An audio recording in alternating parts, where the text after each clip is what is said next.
Lincoln, Kansas had maybe I don't know what you would call it, a very simple beginning.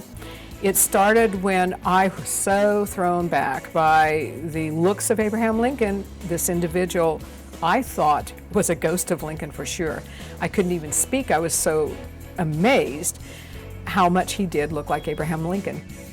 What we learn with pleasure, we recall with satisfaction. If I were to sit you down and make you study just the facts, you'd be bored, you wouldn't get involved in it, and you'd say, oh, well, I think I'll just go to chemistry class and blow something up.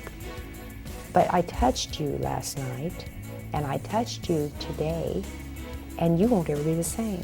And maybe you will learn from history's mistakes. Last week, I did a setting, and after I was done, an older gentleman came up to me, and he looked at me, and it was obvious he was probably in his 70s, maybe even his 80s. He looked at me and shook my hand and kept on pumping it and pumping it. And he said, you know, I fought in World War II and over in the European theater.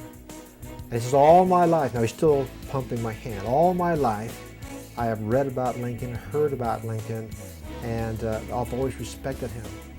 But tonight, I've met him.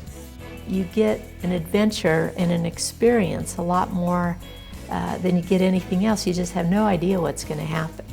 Rural people are a lot of times more simple. A lot of them have not left the small town ever. But it's a mistake to think that's the only type of person in a small town. There are wealthy people that choose to move back to a small town because they couldn't get it out of their system. There are innovative people. There are some of the people in these small towns are just as fascinating as you could find.